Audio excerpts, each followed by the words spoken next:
All right, thank you very much for joining us. This is Serious Matters on ONIF TV. Thank you very, very much for keeping pace with us, keeping it locked down with us on our page. Thank you very much for always watching our videos, sharing our videos, and also liking our videos, your subscription and everything. Thank you so much. We appreciate you. Once again, my name is Olukunle Abraham, and this is Serious Matters on ONIF TV.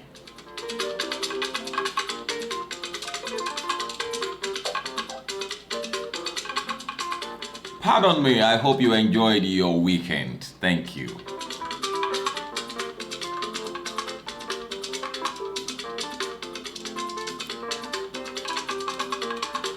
Okay, well, let's run straight to the matter arising. There are quite a lot of things we want to discuss, but let's look at this one very first, very quickly. Human rights lawyer and principal of Festus Ogun Legal Festus Ogun has noted that donations by Nigerians in the diaspora for the presidential candidate of the Labour Party, Peter Obi, do not violate any law in Nigeria. There have been lots of insinuations, there have been lots of talks around, diasporas donating for Peter Obi's campaign. And I just smiled. Personally, I smiled because I wonder why that has become an issue. Are we going to enact a new law because people are donating for Peter Obi? Then we should, if we are going to say people should not donate for Peter Obi, then the likes of Asiwaju Bola Ahmed Tinubu and also Atiku Abubakar and Kwakwanso, Rabiu Kwakwanso, and everybody should present to us their track record, their financial track records. They should be able to let us know how they are going to fund their elections, what they're going to spend, how much they're going to spend, and then somebody must be there to monitor, how much is being spent by each person.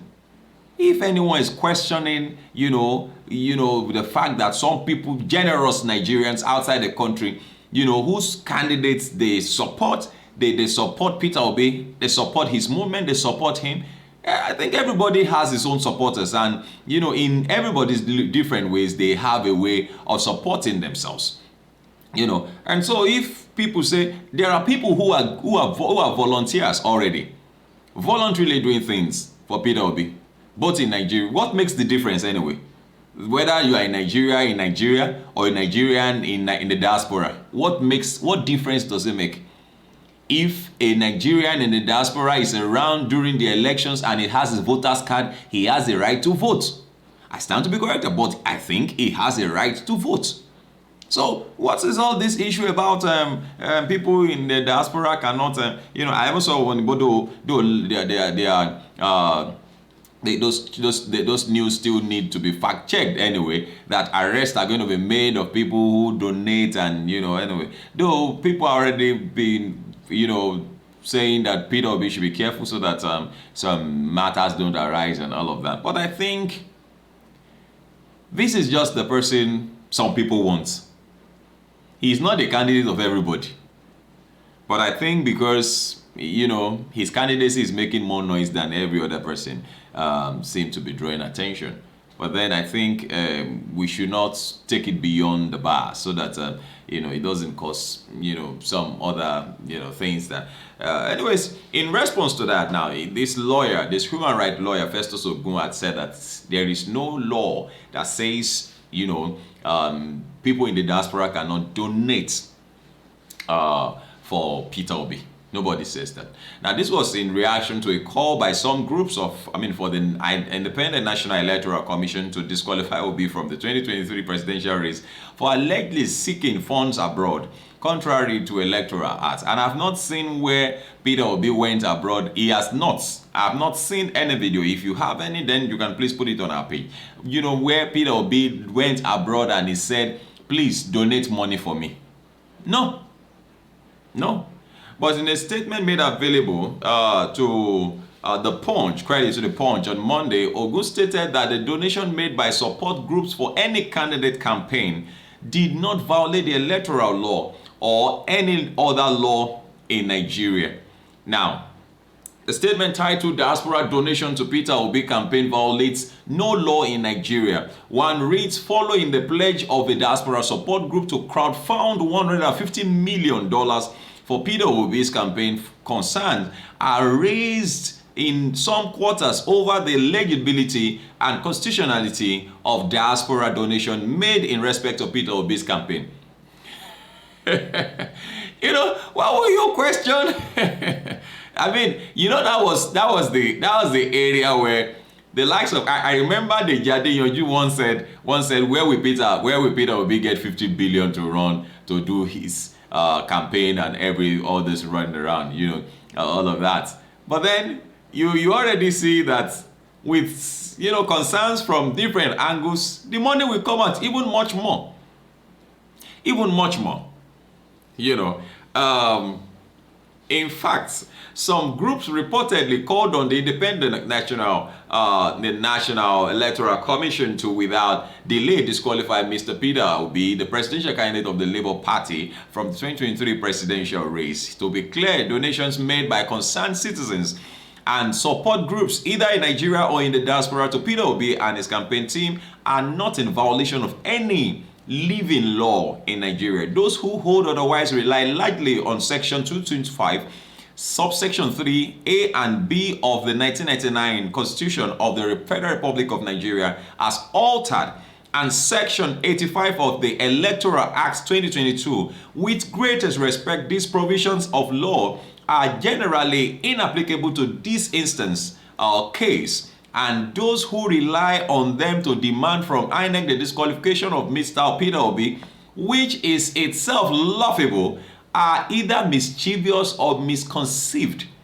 They are just being mischievous. They are just being, let me add that they are being jealous of the fact that this man is getting so much support.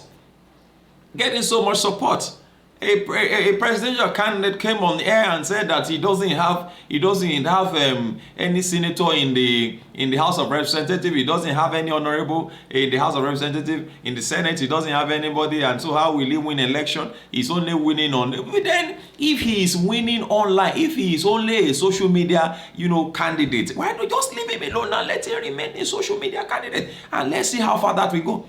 Now, why are you concerned with the fact that, you know, he's getting support, whether financially or which, you know?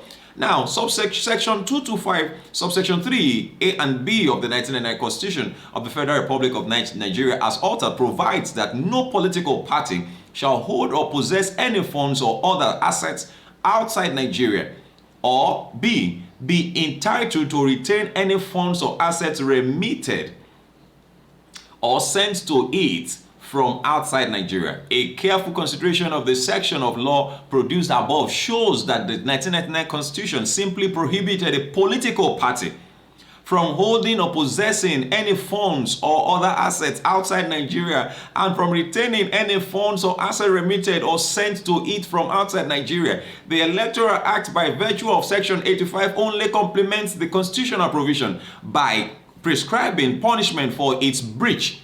Ogun further explained. Now, even without being a lawyer, you understand what that means. You understand what that means, even without being a lawyer. He added, having cleared that it is safe to say that donation made to Peter Obi or his campaign organization in furtherance of his presidential campaign cannot be said to be made to a political party. Check it. The Constitution says simply prohibits a political party, not the candidate. Not the candidate. The donations are not made to Labour Party. The donations are made to support Peter Obi. You know? You know, he added, having cleared that it said that donations made to Mr. Peter Obi of his campaign or his campaign organization in furtherance of his presidential campaign cannot be said to be made to the political party, as envisaged under Section 225, subsection 3, A and B of the 1999 Constitution. Neither Mr. Peter Obi nor his campaign organization is a political party, and must not be mistaken or confused for Labour Party, a duly registered political party under the law. It would have been a different ball game entirely if the donation were made to Labour Party as a political party. Donations made to political candidates or their campaign team are not caught under that section or section 225, section 3, A and B of the 1999 Constitution and section 85 of the Electoral Act that's 2022 and are therefore not legal and unconstitutional. So I do not know why people are just coming up with all sort of things. Anyway, it doesn't make any difference. It doesn't make any difference. It doesn't change the fact that Nigerians are bent on making a change come 2023. It doesn't change anything. I heard in the news APC saying that they are going to the change that they promised. We should not worry. They are going to. I mean, and I said to the people with me, I said, even if we were animals, if you take even just take a monkey and point a banana at it, do this, take it back, do this, take it back, do this, take it back, then do it again, you'll be surprised. He won't mind you. Because he feels you are joking with him. He feels you do not want to give him. How can you have a lot of 8 years and the insecurity is nowhere, it's at its peak? Things that you said you were going to sort out in 6 weeks, in 6 months rather, and nothing has happened. And so somebody comes down and says that don't worry, don't bother helping us. We're going to seek help elsewhere. And I think that's why people are trying to say, look, get your PVC. Get your PVC. Get your PVC. I'm going to show you a video for which Aisha Yusuf did. But then maybe I should show you that in a different clip so that I don't overbug this particular video. You know, so that you can share and like and watch again and again and again. Drop your comments. Just let us know. What do you feel about this matter? What is your opinion? Your opinions. We are open to your opinions. Thank you very much for you've always done that. So please feel free to drop your opinions, drop your comment, but then please make them simple and civil. Thank you very much for watching. This is still Serious Matters on ONIF TV. My name is Olukunle Abraham, and subsequently I will bring you updates. Thank you very much for watching. Bye-bye.